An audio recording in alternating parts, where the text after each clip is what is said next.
Hello viewers, আসসালামু আলাইকুম। কেমন আছেন সবাই? Welcome to মিষ্টিস kitchen. আজকে আপনাদের সাথে শেয়ার করব হেঁচি শাক রান্নার রেসিপি। আশা করি সবাই ভিডিওটি স্কিপ না করে পুরো ভিডিওটি দেখবেন। প্রথমে কড়াইয়ে তেল দিয়ে নিব। তেল গরম হয়ে আসলে তারপরে একে একে পেঁয়াজ কুচি,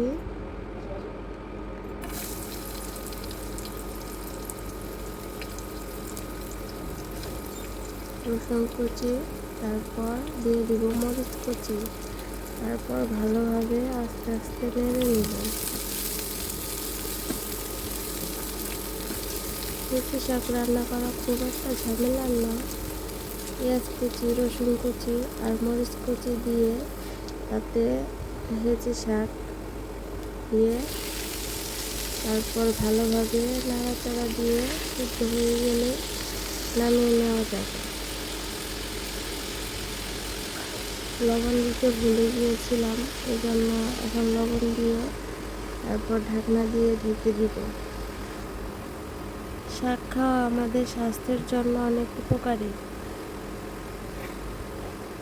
আমাদের খাদ্য তালিকায় প্রায় প্রতিদিনই শাক রাখা উচিত, সেটা যে কোনো পদের শাক হতে পারে।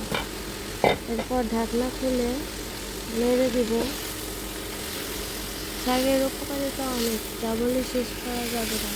তাই আপনারা প্রতিনিয়ত শাক খাওয়ার চেষ্টা করবেন।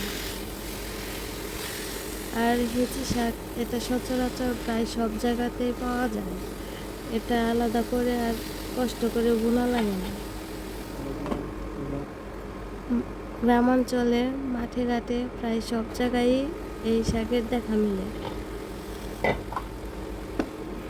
গ্রামাঞ্চলের মানুষদের জন্য খুব জনপ্রিয় এই হেঁচি শাক, যেটা প্রায় সব জায়গায় পাওয়া যায়।